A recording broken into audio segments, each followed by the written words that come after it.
I'm Derek. And I'm Noah. And you're listening to A Bite of, where we take our current favorite pop culture obsession and enjoy it one nibble at a time. One nibble. Ooh, in an exciting intergalactic place swapping. Marvelous. Flerken lovin'. So many Flerkens. It's the Marvels. We got the sequel to Captain Marvel, also the sequel to Miss Marvel, also the sequel to Monica and Rambeau. Yeah. So sort of WandaVision has had 2 or 3 sequels at this point. Oh, so much to talk about. I'm very excited to talk about this movie. I think this is the first time in a long time that I've been fun. And even I feel like the kind of credit scenes also led you to being excited, right? Yes. It was like they had very real implications, whereas like Shang-Chi's, we were kind of like, wait, where are they going? What are they doing?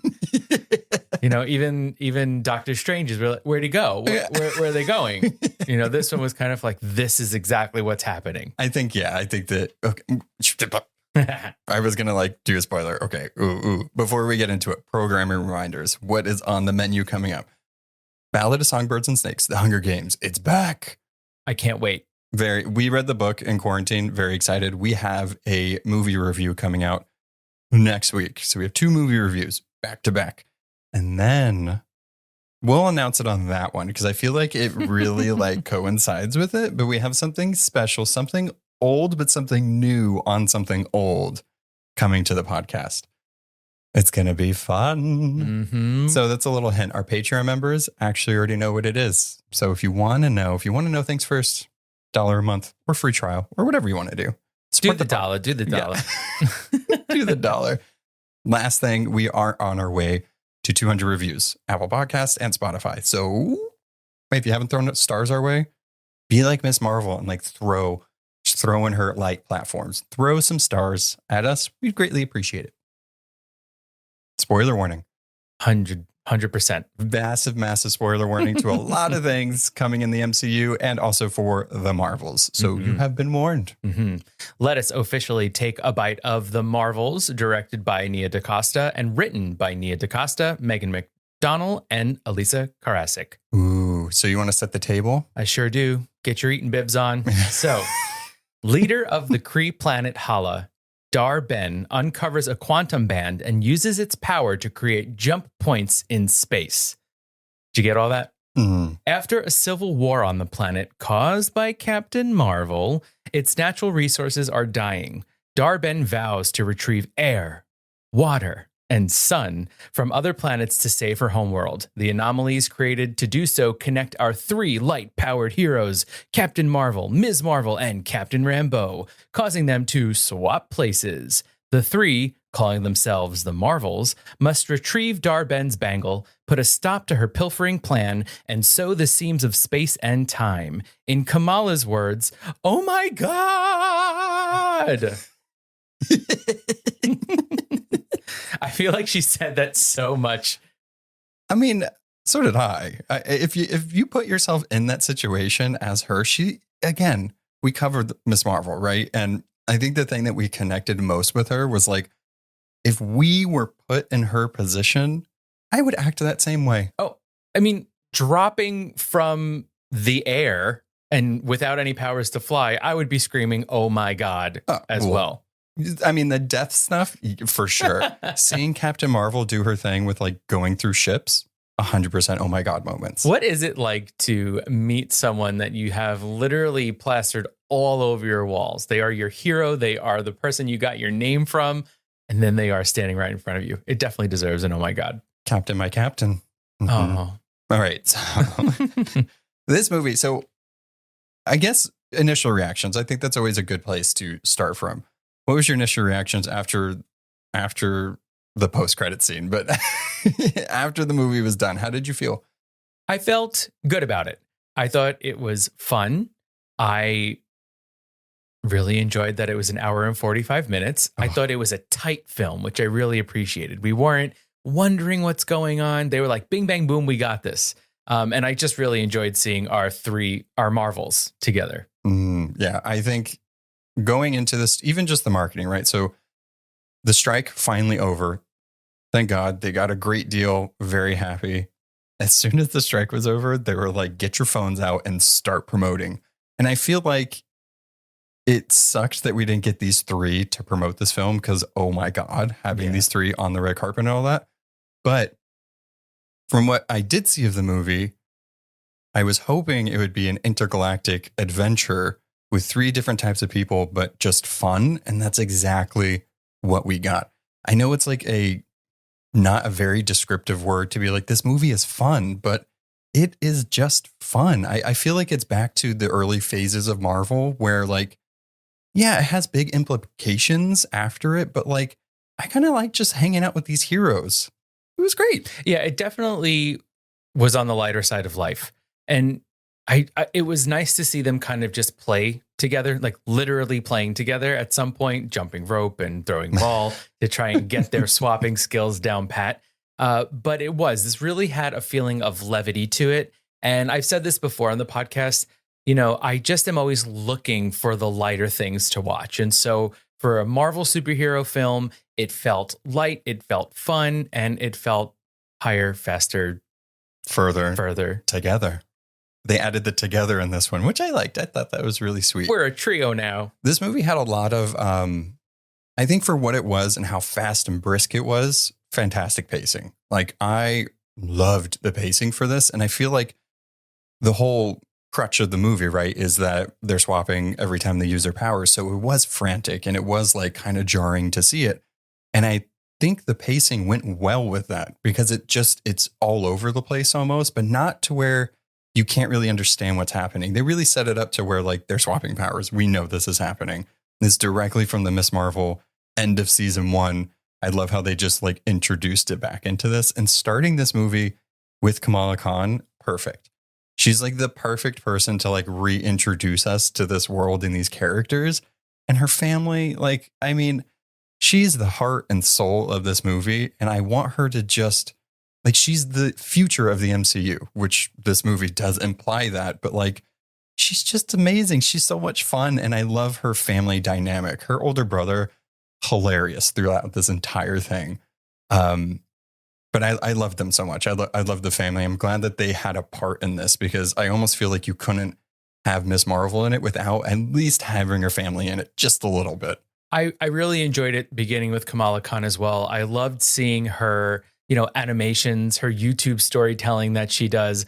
That was Sloth Productions. It was so good. And I was so happy to be back there because it really is just showing us that she is so young. And I think part of having her family in it so much really did make sense. She's a minor. She's a minor saving the world. So it's like she needs her parents to sign the permission slip. Well, I love how throughout the movie, her mom did multiple times. It's like, no, you're not doing this. You're not allowed to do this. And it was the adults in the room that had to be like, she's going to be fine. Like she also kind of has to go and do this. And also, even if you keep her here, if one of us blasts our light, she's going to swap with us anyway. So she might as well be with us. Right. I do want to point out our theater viewing experience. Oh, I'm glad you remembered to bring it up because I totally forgot. So Noah and I thought we were just in like the IMAX theater. But we weren't. We were in some crazy 260-degree screen theater. So I bought the tickets and I was like, okay, we'll see it early. The theater we usually go to, they didn't have an early showing for some reason. So I was like, okay, we'll just go to this one because we have to go to a store next door. And it was like X screen or something. And I thought it was like the X Plus, like the other ones where it's like better sound, whatever. The Marvel logo comes on and the walls around us were also the screen. Yes. And both Derek and I were like, what is going on? We were like, wait a minute. What's happening? And it was really funny because someone, like we were kind of far up, someone a little further down got up and he went all the way to the back of the theater because he was missing stuff because it was on the side. In the space scenes, the ships were flying from our peripheral vision into the frame. When the frame was on one single person, you could see the character next to them reacting. It was crazy. It wasn't like that the entire time, but a lot of the space scenes, a lot of the fight scenes, it opened up the entire thing. So you got to see all the ships, the air, the people.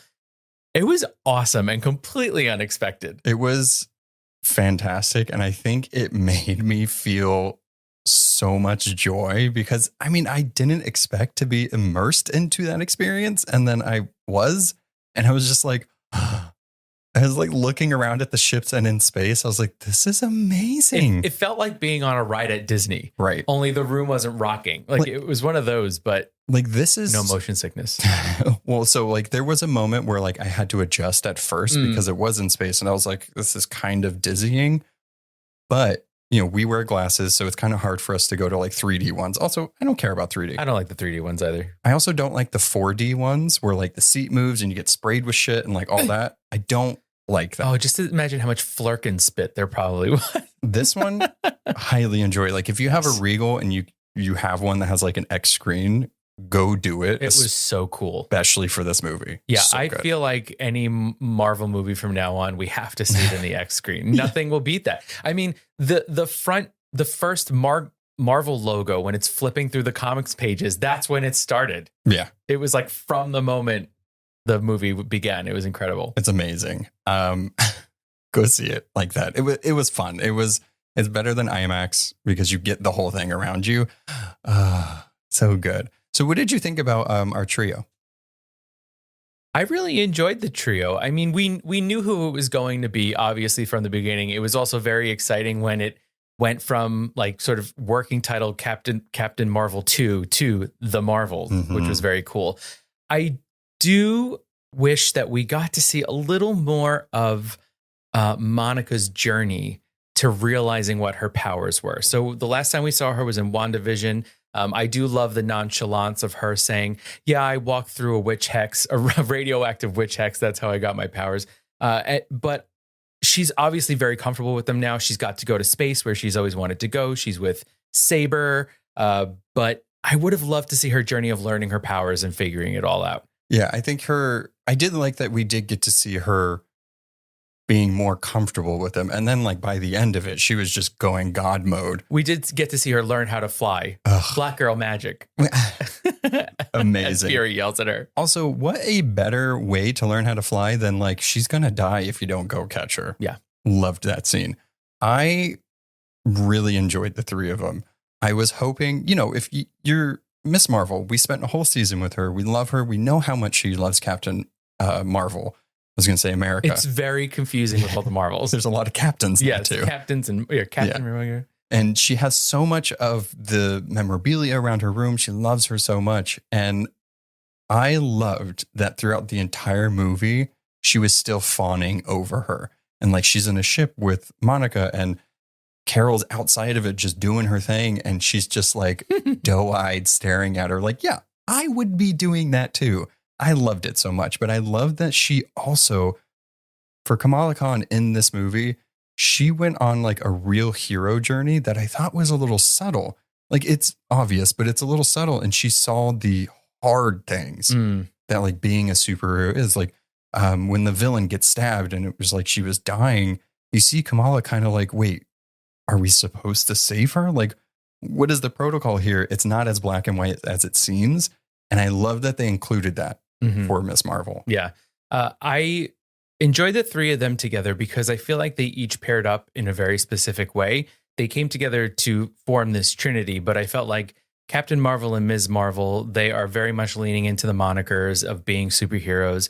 Captain Rambeau and Captain Marvel, they have that history. They're the adults. And I also love the Captain Rambeau and Ms. Marvel idea of them seeing Carol kind of not being in touch with reality sometimes. And they're kind of like looking at each other, giving each other the side eye, like, what's going on here? Like, what's her deal? She's being a little too, intense about this thing, either getting through the rip or whatever it was. So I like that they each kind of fed off of each other in a very specific way. But throughout the entire thing, even though Kamala is the youngest of all of them, they really did take her into account. It wasn't like that's a junior Marvel and we're the adults. It was like they really did work together as a trio and they trusted her in the process. There was a part where, after, I don't really want to talk too much about the Skrull and Kree stuff because I feel like in this movie, it just ultimately kind of didn't matter. It was like, the Supreme Intelligence got destroyed. Their planet Hala is dying. She's going around to terraform it to get its steel from whatever. That's fine. When they were on the Skrull refugee planet. And it was one of the first times that like Miss Marvel was around the whole action. And Captain Marvel was like, go back to the ship. Like, so that was like the moment where she was like, she's still a kid, like make sure she goes back to the ship. And I like that Miss Marvel was like, no, I'm going to help people. And then after that, it wasn't anymore. Like Carol did not tell her like, don't do this, go off to the side, because she did help.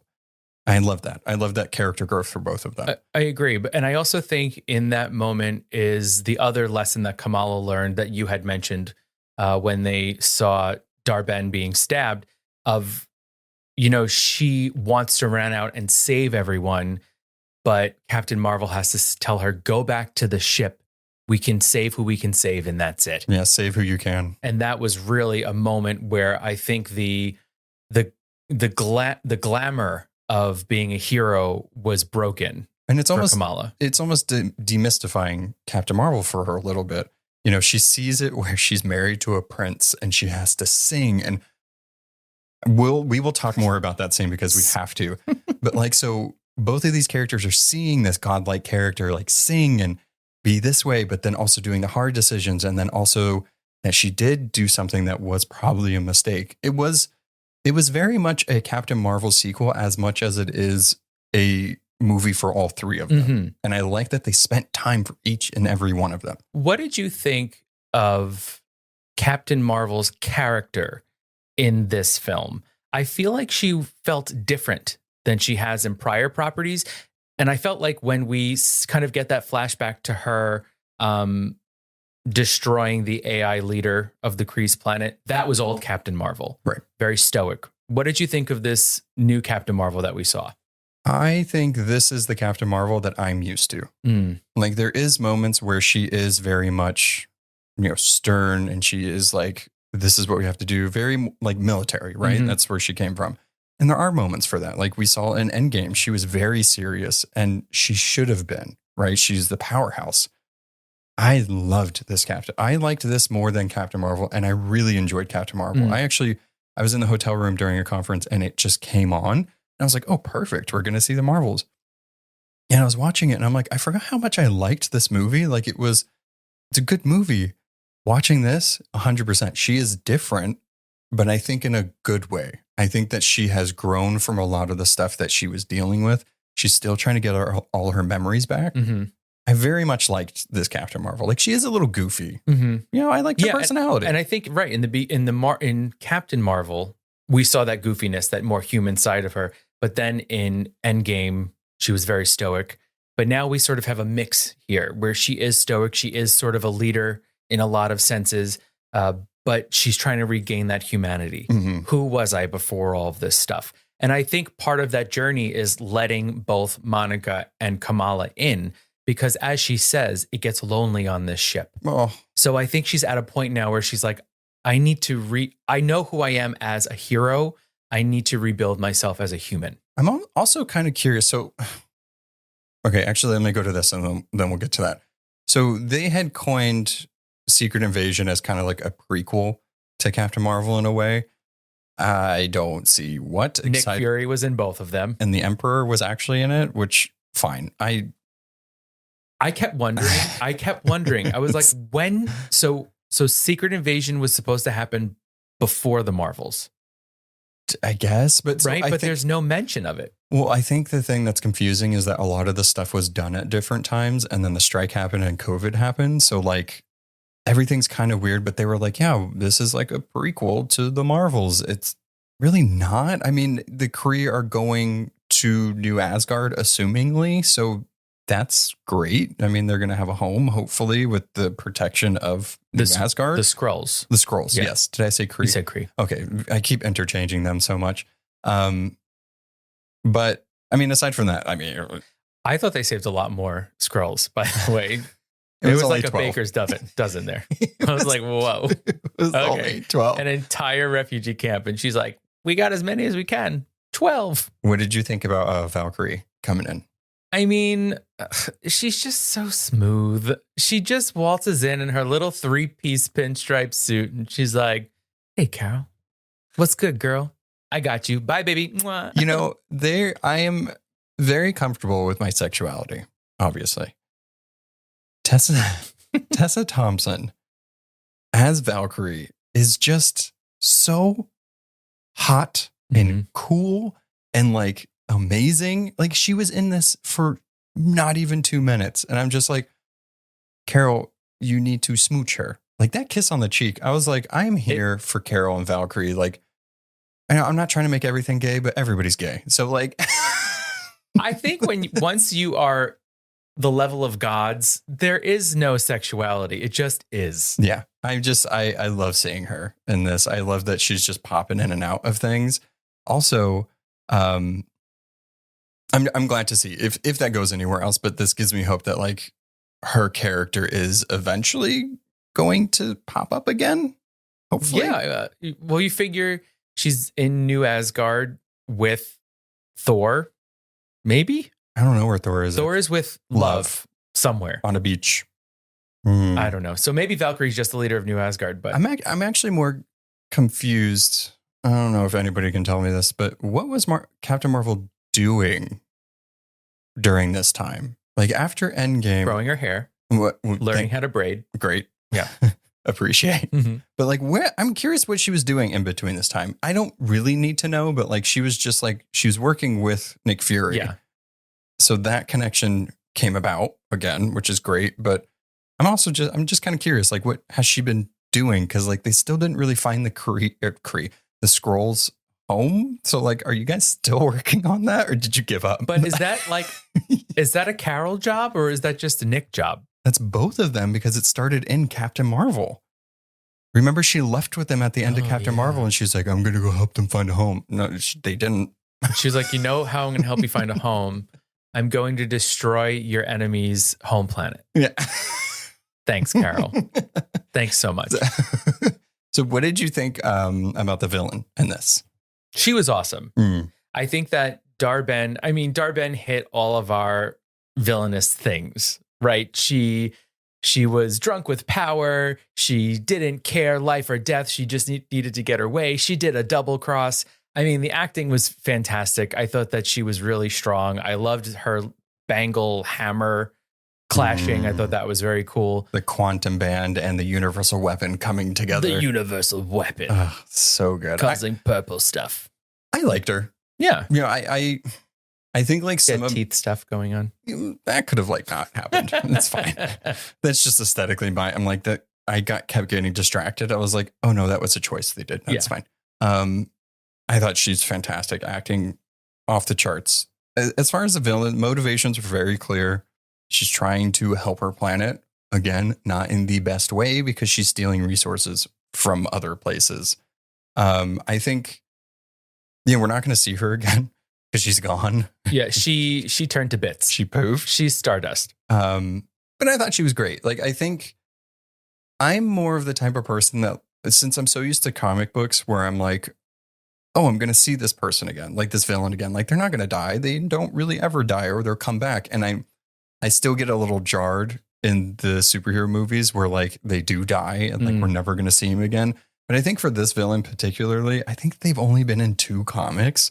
Like I had to really refresh my memory of like, who the hell is this person? And so I think they did what they needed to do. And then the implications for that are going to be felt. Yeah, she was like the villain du jour. She was the villain of the day. It was very Sailor Moon. They got rid of her and then they celebrated at the end. They had their transformations, their new costumes. It was great. They learned about friendship and love, which is all true. But I do feel like the villain didn't, like the lasting effects of this villain was really bringing the 3 of them together. Mm-hmm. You know, sure, she created rips in space and time and almost stole our sun. Rude. But it was really about bringing Kamala, Carol, and Monica together. Yeah. And I think that this movie served that purpose. Yeah. And now they're kind of on their separate journeys again. Well, yeah. And then the ramifications of that is like showing, again, we're in the multiverse saga. So Monica is where she is. We'll talk about those 2 end credit scenes. One was for me and one was for Derek. Oh. And it's amazing. So I do have to ask this, 2 things. What was your favorite scene? And what was your favorite like action scene?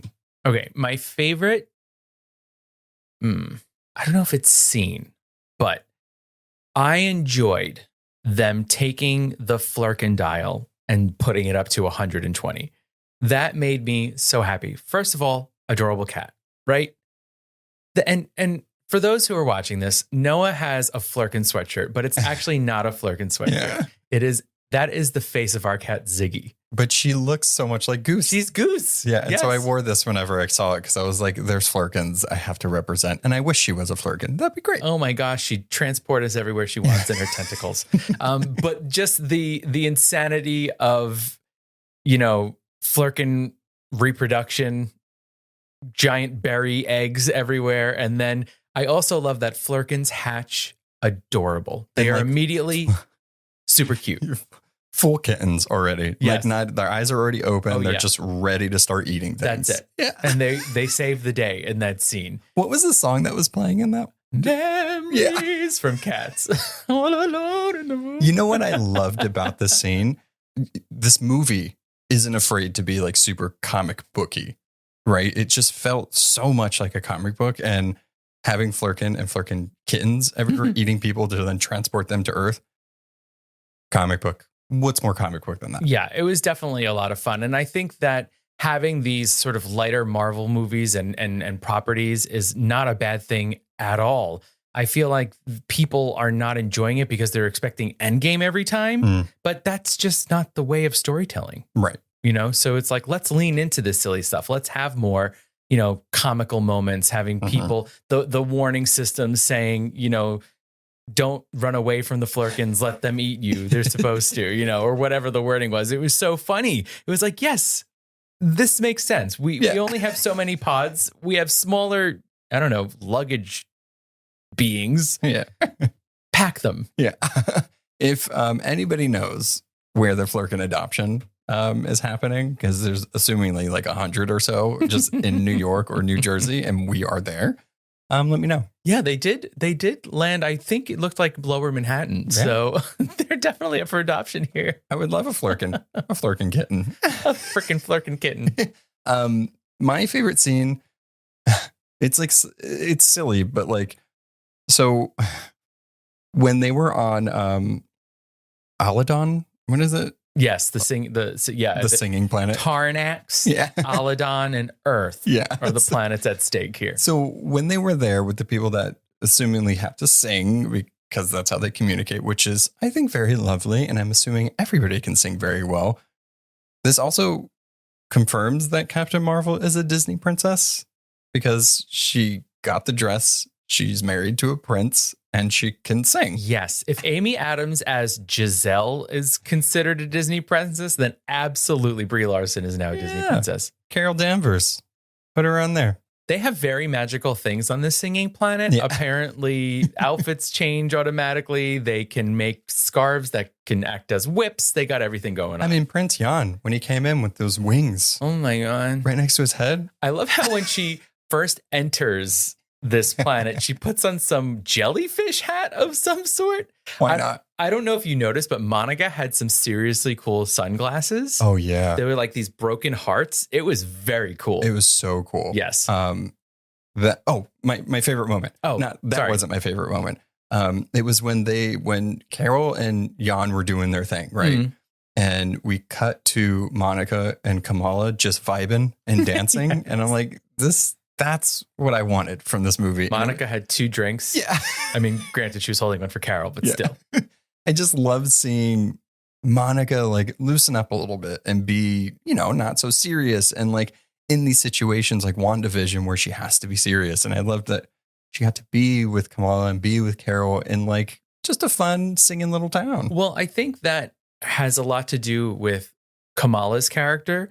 Because she is so young, because she is so fun, I think it would have done a disservice to the character if they played her down and made her more serious. It's like Kamala is fun. She is joy. She is light. And so she's able to give that light to both Carol and Monica. And we got to see that in the movie. Agreed. What is your favorite action scene? My favorite action scene is the final big fight between the Marvels and Dar-Ben. Dar-Ben? No, Dar-Ben. Dar-Ben. It's hyphenated. I see that, but I feel like I'm not saying it how they said it in the movie. I think they all said it a little differently, so okay. Go at it. Darling Ben. Yeah.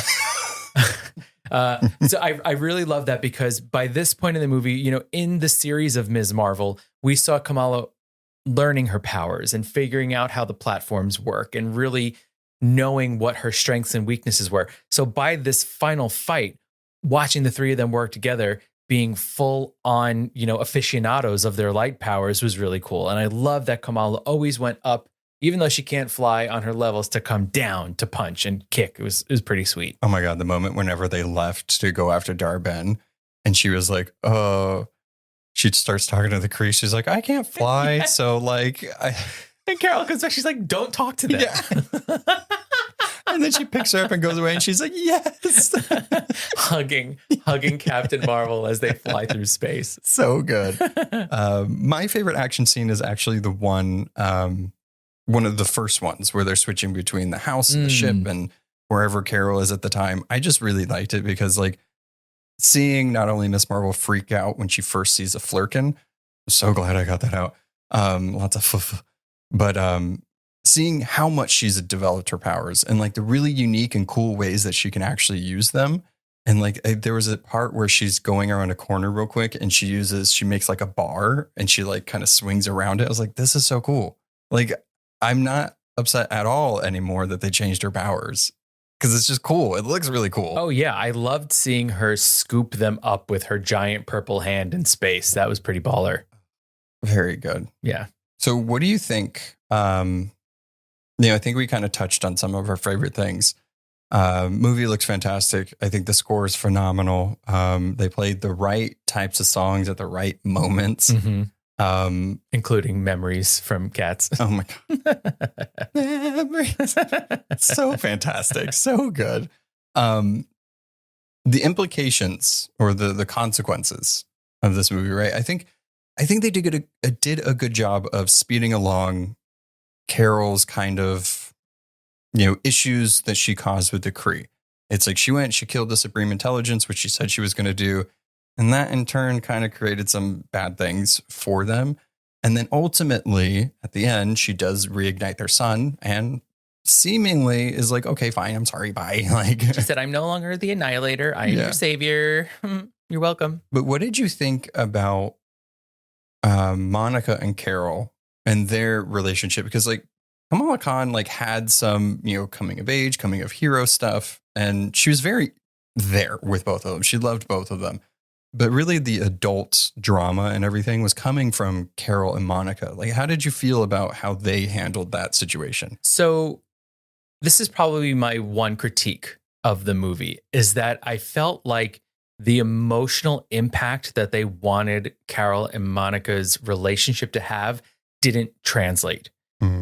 We didn't have the weight because we did not get to see this Monica and this Carol be close. Because granted, Monica was a little girl.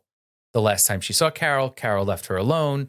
She needed her as well. The galaxy sure needed Captain Marvel, but she needed her aunt. But I feel like in WandaVision, when we met Monica and really saw her as an adult, we didn't get that feeling of Carol left me. So it's almost like if they would have planted that seed a little earlier, I would have not only understood why she didn't want to have a reunion, but I would have felt that as well. Yeah, I think there's a lot of like, it's implied, right? It's like, I get that she's upset that like Carol wasn't there when she came back from the blip and her mom had died and nobody was there for her. I get that. I mean, I wouldn't necessarily blame Carol for that because it is weird. Like I agree because I feel like this Monica and this Carol, we didn't really see a falling out. We didn't really see them wanting to talk to each other. Really. It was a kid and then Monica and then like Carol, but they were never really in the same place ever since then. So I think the only scene that made me like, oh, I see a little more where Monica's coming from is when it shows Carol talking to her mother. And she's like, the cancer's back. It's getting worse, which obviously led to her dying. And she still left anyway. That was the only moment where I was like, see, those were kind of the scenes we needed a little more where like Carol was able to be there, and she was there, but she wasn't there for Monica. Mm-hmm. And I do feel like we did need those a little bit. Yeah, like there was this one scene specifically. I was glad that we got that moment too, because I think it also showed Monica that she didn't just leave me and my mom. She did come back and visit when she had to, which was great. But there was this scene when I think they were, Kamala forces them to go through a jump because Carol was trying to push forward and get the job done, but they knew, they couldn't do it. So they land wherever they land, in a field, and they all walk out of the what is the word? The vehicle? The ship? Ship. Thank you. Spaceship. I was like, what word are you having trouble with? Car, plane. Yeah. No, the ship. They come out and they're just standing there and they're like kind of unloading all of their feelings. And I'm like, oh, wow. I didn't know any of this was a thing. Okay. So like, that's where I felt like we were supposed to be like, oh, okay, we're coming together finally. But I didn't have the background to make me feel that moment. Yeah. I mean, I agree. I think that like there's like weird subtle drops of it, or like it's just more looks than anything. And then like everything loads, which is fine. And I think there does need to be conflict in a new team. But then I think like seeing the scenes after that where they're like figuring out their powers and how to swap and everything, it's like, oh, okay, they weren't really doing that because of this. Like, you know what I mean? So it's like, okay, so they got everything out and then now they're having fun together and then figuring everything out, which is great. But I agree. I feel like some of that conflict with Carol and Monica specifically, it's like we understand it, but like I think the emotion that they wanted us to really feel with it. Yeah, it was there. I just don't think it was as like years worth of building and everything. Like I was like, oh, okay. Yeah. I'm glad they got back. Like they're fine now. It's great. Okay. I mean, anything generally about the movie that you want to talk about before we get to like the end? Get to the end. You want to get to the end? Yes. So the ending of this movie, Monica goes full spectrum, photon, whatever they want to call her in this. I did like when they were on the planet with Everybody Sings, when they gave them their new costumes, which I'm a fan of every single one, that she had the spectrum like cape that connects to the hands. And they're like, is this too much? Is this too much? I'm like, no, leave it. She ripped it off and I was like, no. You could just tell that material was far too flouncy. None of them have that. None of them have that. But it was so cool. I wanted it. And she closes the rip in space time and she's on the other side. From the other side. From the other side. That scene with Carol trying to get to her before it closes and she doesn't. That shot with her hand, just trying to reach out. I was like, just when she was about to get her family back, she thought she had it. She like, lost them again. Poor Carol. Poor Carol. She wakes up in a sheep and her mother, ? Is there. And see, those are the moments. And we got that in WandaVision. And the moment like Tiana Ferris, holy crap. She acted her ass off. And this scene particularly, like, she just kept saying, mom, mom. And she just started crying. And like, she's like, oh, but like you could feel it. Yeah. And it harkened back to when she came back from the blip and she was supposed to be in the room with her mother, but her mother had passed. Yeah. So that was like now she's the one in the bed and her mother's, who she thinks is her mother, is sitting next to her. That was definitely like a mirror moment from WandaVision. Yeah. And so this end credit scene was, I mean, it's for both of us. I freaked the fuck out during this one. And, it's binary. They mentioned that this is binary, which I think is so freaking cool that she not only got to play Captain America in 813, I believe that's the world, but in Doctor Strange. Captain Marvel. Yeah. Did I say Captain America? Yeah. I knew it. Too many captains. But then she's also getting to play a different version of Captain Marvel as binary, who is like it's like the Omega God level version of Captain America. I'm like, yes, let her. Captain Marvel. Captain America hasn't been in anything in how long? And I can't seem to. He can't get America's ass off his mind. It doesn't help that they have similar colors too. It's true. Yeah.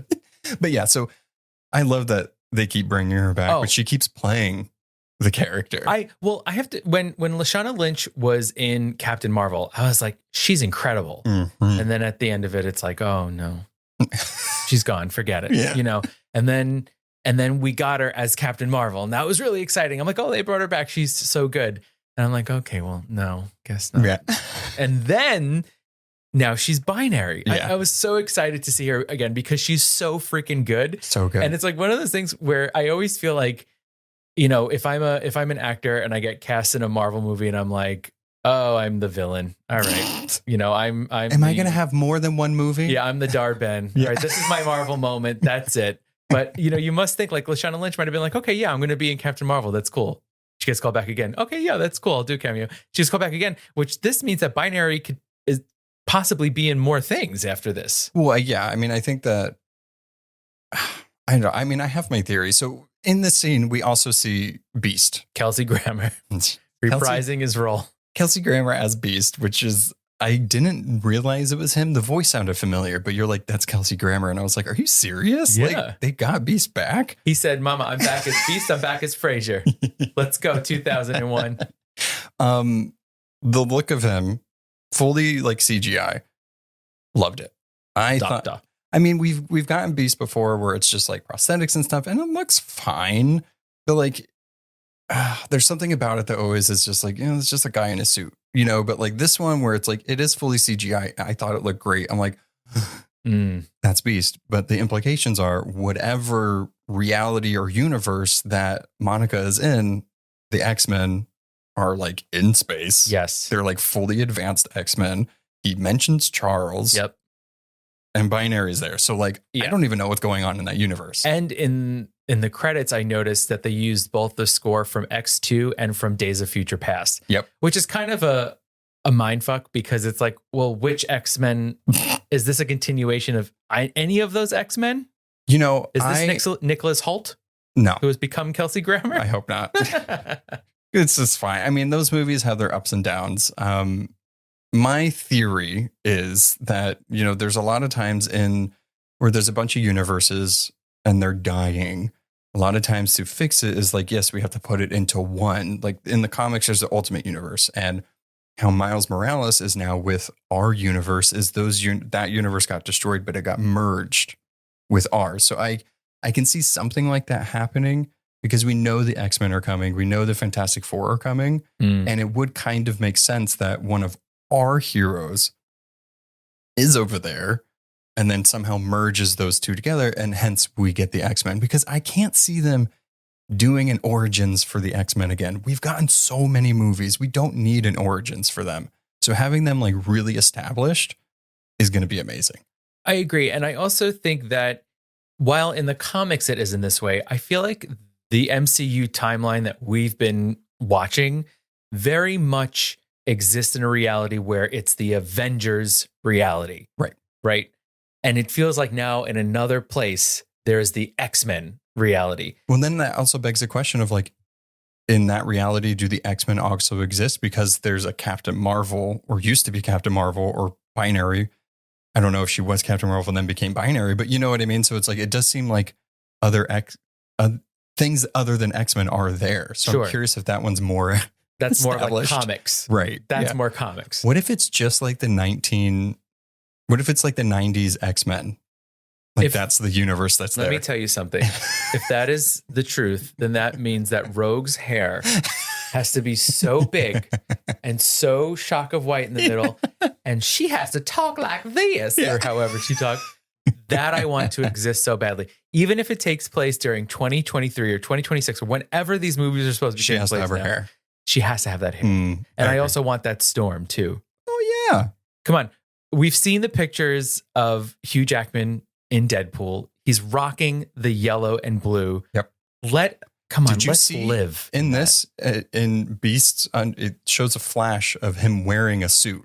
Like I saw yellow right at the bottom of where his leg was. So I'm like, they wear the suits. Yes. They wear the suits. They wear the suits. And Binary's suit was also pretty superhero costumey. Oh yeah, it's white and red. Yeah. Yeah, it's fantastic. Yeah. If you haven't read like the most recent run of Captain Marvel, it deals a lot with Binary, and it's like a manifestation of her powers that became sentient, and that character just looks fantastic because it's essentially like a living flame, but like with that suit. It's amazing. So cool. Yeah, so cool. Okay, second which I technically think was the first thing that happened. Yeah. We just skipped to this one. This one was like the last scene of the movie, not a post-credit scene. The second that bow was shown through the door, the shadow of the door, Derek freaked out. I saw Lucky, the one-eyed pizza dog, and my hands shot out and I grabbed Noah's leg. And then when I saw the arrows, I was like, yeah. I was like, it's Kate Bishop. Yeah. I was so excited. And then Kamala Khan just trying her best to be dark and mysterious. She literally was being Nick Fury. Yeah. Nick Fury said the same exact thing when he was recruiting people to the Avengers, which I think is so freaking funny. And I also loved seeing Kate's arrows look more established. Now they looked more high tech. They were purple. Her, whole outfit looks like a little more like armor. She stepped up. Oh, yeah. And Lucky the Pizza Dog is living a happy life. Oh my gosh, she's so happy. They live together. We have Kamala Khan recruiting for what we can call right now, because we don't know, the Young Avengers. And the only members that are mentioned is Kate Bishop, Kamala Khan, and Stature, Scott Lang's daughter, Cassie Lang from Quantumania, which I think is amazing. And they have been on a team together. But my question is, who is the rest of the team? Because if we're thinking about younger ones that have been introduced, we got Riri Williams. Fantastic. Ironheart. She needs to be in it. Scar, Hulk's son. I could see a Hulk being in there. Yeah. Oh, America Chavez. Oh, yes. America Chavez. Maybe even Wiccan, depending on what happens with the Agatha Harkness series. And then Hulkling, because we can't have a Wiccan without a Hulkling. But then are we going to have two Hulklings? I don't know. Maybe Scar will go back somewhere else, wherever his home planet is. But so this is cool, right? Because it's I would be very happy if the second season of Miss Marvel was just putting together a Young Avengers team. That would be fire. Right? Yes. Because we could have the same adventure over again where somebody's trying to destroy New Jersey, but I think that would be a better tri-state area. It could be the tri-state area. So that way Kate Bishop has to be involved. Yeah. And it'll be called Kamala and Kate. Yeah. Kate and Kamala. With Cassie.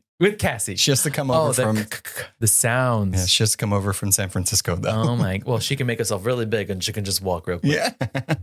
So implications, I think, what you were saying earlier, it makes sense, right? It's these ones we know directly what they mean, right? It's Shang-Chi, granted, it happened, 2 years ago? So it's we still have time to see what that meant, but we don't know. So it's just kind of dangling there. What did that mean? But with these, we know what these mean. It's there's a new team being formed by Kamala Khan, and also the X-Men are there somewhere, but how are they going to get here? And how does Monica get back? Well, right. What do we have coming up? Secret Wars. We have some sort of multiversal war happening at some point. Dynasty. Yeah. So things are going to, I'm having trouble because it's a lot. It's a lot. And I'm we were just so fully immersed in a time storyline with Loki season 2. But I'm multiverse is different than time, but the branches are considered multiverses. Well, the branches are timelines. But are they multiverses? Well, the multiverse is everything. It's all the universes and all the galaxies. It's everything. Yeah. So the multiverse would include where Monica went. Yeah. That's what I mean. But that doesn't have anything to do with Loki. Essentially, think of each one of those strands like a universe. Right. Or a different version of it. Right. But that creates a different universe. Right. Different reality. So they're all different, which would be the multiverse. And then where does What If fit into any of this? Each one of those is a different. Okay. Because it's what if this happened? Right. It didn't happen in ours, but it happened in another one. So when Wanda went and got new kids that were another Wanda's kids, she jumped from one timeline to another, technically also a multiverse. She went to another multiverse. She went to another universe. Don't call it a multiverse because that's going to confuse you. Multiverse is everything. So it's essentially think of this is our universe. Yeah. Here's another one. Here's another one. Yeah. That's the multiverse. Okay. So she just went to another universe. But The strands that Loki is now holding are the universes. Different ones, yes. Yes. But not all of them. He's holding what he can. So there could be some other ones floating somewhere else. Yes, because Kang, he's essentially making sure Kang doesn't come to power. But there's other variants of Kang. He gave his friends time to fix it. Great. Yeah. It's easy. Anyway, Kate Bishop is back. It's been 2 years since we've seen Kate Bishop, by the way. It's been a while. She was a Christmas treat for 2021. Yeah. And so she's just been fighting crime. Oh my God. She's 23 now. I'm very excited. This movie made me very happy. I've liked the other MCU ones, but this is the first one where I'm just so happy and excited for what's going to happen. Loki and the Marvels back to back, happy. The Marvels has set up so much right now in the MCU. It's incredibly impressive. Mm-hmm. All right. Well, let us know what you thought. Yeah. Oh, rate it out of 5. Oh, I'm going to say 3.5. Wow. I'm going to say 4. Okay. Yeah, that tracks for us. 4. No, 3.75 as a whole. Okay. As fine. a whole. So 4. If you're estimating, yeah. So next week, Ballad of Songbirds and Snakes, taking a break from the MCU. We're going to Pan Am, people. Actually, our next couple of things, no more MCU. Bye-bye. That's it. Never again. Just like Loki. Which Never is fine. Again. Which is fine. I think I need a break. Yeah, to be honest, so I am a happy MCU fan right now, but I need a break. I'm going to just still be thinking about multiverse versus multiple universes versus timelines. So I'm going to need to think on that for a couple of months, I think. All right. So hopefully Derek does not have a brain meltdown by the time. Oh, Echo's coming out soon. Oh, no. But it's street level. That's so we're true. good. You're right. We're good. And it's all dropping at once. We're fine. Gorgeous. Yeah. All right. So till next week. Bye.